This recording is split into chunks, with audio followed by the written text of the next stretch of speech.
Hi, my name is Anthony Bover, and this is homework 2. So we have a capillary here that's half filled with water and half filled with deuterium. And they're separated, but we're going to remove the separation and allow them to mix. And what we want to solve for in this first part is the overall mass flux. So to do that, we're going to use this equation where the mass flux is equal to the total mass concentration multiplied by the mass average velocity. Now the first step for this is going to be to find the total mass concentration, which is the mass concentration of the water plus the mass concentration of the deuterium. The mass concentration of water is going to be the mass of water divided by the total volume. And we can kind of take that a little bit further and say that the mass of the water equals the density of water multiplied by the volume of the water. Now, we take the total volume as the volume of the entire capillary, but water is at a small t value, a small time, right after the separation is taken away and the fluids are allowed to mix. Water is going to be present in only half of the total volume. So what we can say is that the volume of water is equal to half of the total volume. And we're going to do that, and we're going to plug this in, and what we get is the density of water equals half of the total volume divided by the total volume. Of course, these two total volumes cancel, and what we're left with is just the density of water divided by 2, which leaves us with the mass concentration of water is 500 kilograms over meters cubed. Now we're going to do the exact same thing with deuterium down here. And deuterium takes up the other half of the capillary, so again, the volume of deuterium is equal to half of the total volume. We're going to use that, and we're going to plug that in, just like we did for water above, and we're left with the mass concentration of deuterium is equal to the density divided by 2, and it's about 555. Now, in order to get the total mass concentration, we're just going to add those two together, and we get this number here that's circled in red, about 1,055 kilograms over meters cubed. So the next part of this is going to be to find the mass average velocity. Now, before we do that, we want to say this right here, that the sum of all the mass of all the molar diffusive fluxes is going to be 0, just from the definition. Which means that since we only have two components, the molar diffusive flux of water and deuterium, they're going to be equal and opposite. And we know from the problem that the the molar diffusive flux of water is 2.78. So that means for deuterium, it's going to be negative 2.78. So in order to find the mass average velocity, the first thing we need is the individual velocities of each component. And we're going to find this by using this equation where the molar diffusive flux equals the concentration times the velocity. And we have this, we have the molar diffusive flux. We're solving for the velocity. We don't know concentration. It's not given to us. So what we're going to do is we're going to kind of we're going to rewrite it into variables that we do have. So we can just plug them right in. So the concentration of a component is equal to the moles of that component divided by the total volume. We have total volume. We don't have the moles though, so we can rewrite moles as mass over molecular weight. And then finally we can rewrite mass as density times volume. So putting that all together, what we end up with is the molar diffusive flux equals the density times the volume divided by the molecular weight divided by the total volume, and multiplied finally by the velocity. And I do have a VI here and a VI here. These are not the same. I tried to make this a little bit bigger, but this is volume of component I, and this is velocity of component I. So they are not the same. What we're going to do next is take our numbers, our actual values, and plug them in. So we're going to do it for water first. So we have 2.78 moles over meter squared times seconds for our molar diffusive flux. Our density is going to be 1,000 kilograms per meter cubed. And we already said above that the volume of water is going to be half of the total volume. So that's where this comes from right here. Divided by the molecular weight, which is 18 grams per mole. I just wrote it as kilograms, which is why it's 0.018. And then finally divided by the total volume. And of course these cancel, these total volumes. So what we're left with is the molar diffusive flux equals the concentration of the water times the velocity. And when we solve for the velocity, we get this number right here, which is about 1 times 10 to the negative 4th meters per second. Now we're going to do the exact same thing with deuterium. We're going to use the exact same formula, just plug in deuterium values instead of water values. So it's the same process. We end up over here with the diffusive flux, molar diffusive flux of deuterium, which is negative, equals the concentration, which we solve for, times the velocity. And when we solve for the velocity, we get about negative 1 times 10 to the negative 4th. And these two are opposites, which is what we would expect since water is going to the right and deuterium is going to the left. They're going in opposite directions, which is why they have opposite signs for their velocities. Now, finally, we're going to use this equation right here to find the mass average velocity, where we have the mass fraction of water times the velocity of water plus the mass fraction of deuterium times the velocity of deuterium. And since we don't have the mass fractions of these, we can rewrite the mass fraction as the mass concentration of the component divided by the total mass concentration.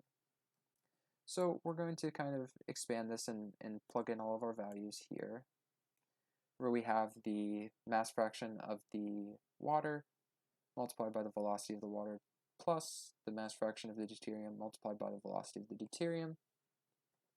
And we end up with our mass average velocity of about negative 5 times 10 to the negative 6th, which is right here in red. Now, finally, we're going to take our total mass concentration, which is up here in red, multiplied by our mass average velocity, which is down here in red. And when we multiply those two together, we're going to get this negative 5.56 times 10 to the negative 3 kilograms over meter squared times seconds as our overall mass flux. So now for part 2, we want to estimate the magnitude for the driving force. So what I did is I expanded out the definition of driving force. And it's going to be this term here, which is the interactions between component 1 and component 1, which is 0. So this term just gets canceled out. And then over here we have the interactions between component 1 and component 2, which is not 0. So before we go to our next step down here, I want to go over this.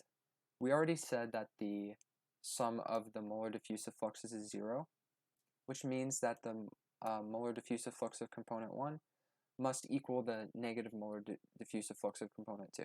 They're equal and opposite. And then for mole fraction, the mole fractions must add up to 1 by definition. So that means that the mole fraction of component 2 equals 1 minus the mole fraction of component 1.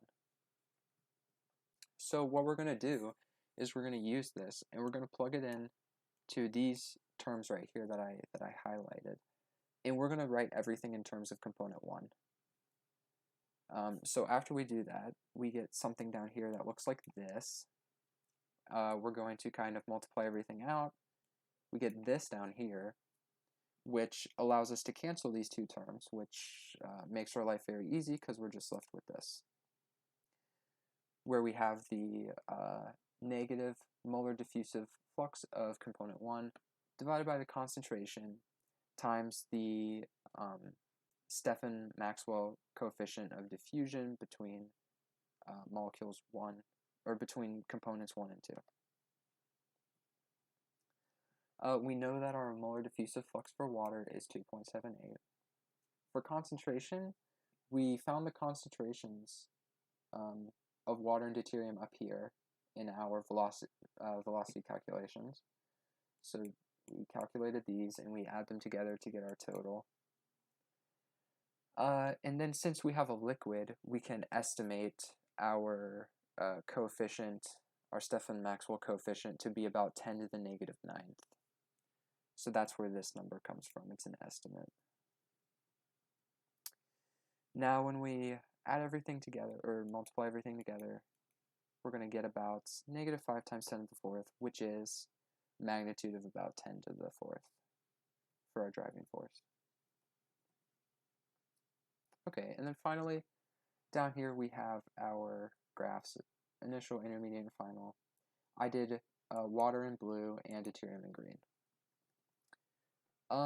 So starting out initially, we have our water at about a mass concentration of 1,000 and deuterium at about 1,110. Now it's going to be constant because the fluids haven't mixed yet.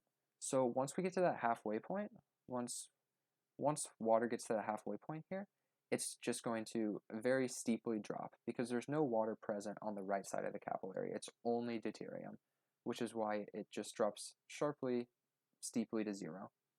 And deuterium starts at 0.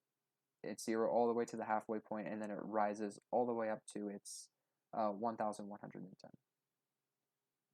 Now, at an intermediate time, the two fluids have begun to mix, so there will be some water present on the deuterium side and some deuterium present on the water side. So it's going to be a more gradual slope going down to 0 because there's still no water present on the very far end of the deuterium side, and there's no deuterium present on the far end of the water side. They haven't mixed completely yet.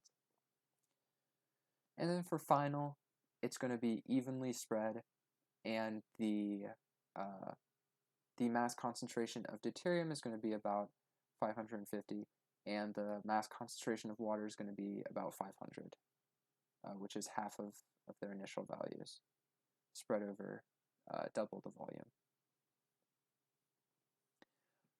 So now concentrations of water and deuterium down here in these graphs. It's kind of the same thing as before, where the water has its max 55,555, and it's going to be, this left side is completely water, which is why the water is at its max value all the way to the halfway point, and then it drops all the way down to 0 as we go on the right side of the capillary, because there's no water present on that side. And same thing for deuterium, it's going to be 0 because there's no deuterium present on this left side. And then it jumps all the way up to 55,500 as it gets to the deuterium side. And then like before, at an intermediate time, we're going to have the fluids begin to mix a little bit. So there's going to be some deuterium present on the left side, some water present on the right side. So we're going to see a more gradual slope because there's more mixing happening, and that's why it's a more gradual slope. And then finally, when everything is mixed completely at our final time, it's going to be a constant concentration of water and deuterium throughout, and it's going to be at about half of the initial concentration because it's spread over double the volume.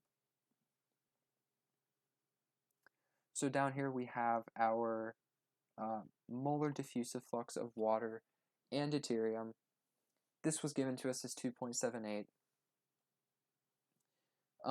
So on the far ends of the capillary, there will be no there will be no diffusion happening because there's just no interactions there between the water and the deuterium. That's why it's 0, 0, and it just keeps being 0 all the way to a point close to the center. Once it gets close to the center, there will be a jump up to the maximum molar diffusive flux of 2.78.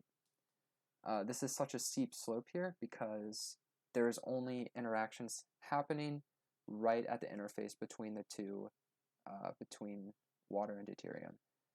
They've only just begun to mix, so it's only happening at the very center. And deuterium is going to be equal and opposite, so that's why it drops down to negative 2.78. Once we get to an intermediate time, the fluids have begun to mix more, so there will be interactions happening further away from the center point, which is why we're still at 0 at the far end because there's no diffusion happening. But once we get to kind of a midpoint to the center, there is interactions between the water and deuterium. There is diffusion happening, which is why there's a more gradual increase up to the same point of 2.78, and then it drops slowly back down. Same thing for deuterium, but just in the opposite direction. And then finally, when at our final time, everything is evenly spread throughout the entire capillary, so there will be no molar diffusive flux, which is why they're both 0. Finally, down here we have our mass flux, and we calculated our mass flux to be max value of -5 times 10 to the -3. And again, just like before with the molar diffusive flux, this mass flux, it only happens, it's such a steep slope here because it's only happening at the very center. There's no mixing has started happening yet, so the mass flux, there's only mass flux present at the interface between the two fluids. However, once we get to an intermediate time, it becomes more gradual because the fluids have had time to mix, and there are interactions happening between water and deuterium that's further away from the center, which is why there is some gradual mass flux increase or decrease. And then finally, at our final time, it's going to be 0. Everything is going to be evenly spread out, evenly mixed, so there will be no mass flux. Thank you for watching, and I'll see you in the next one.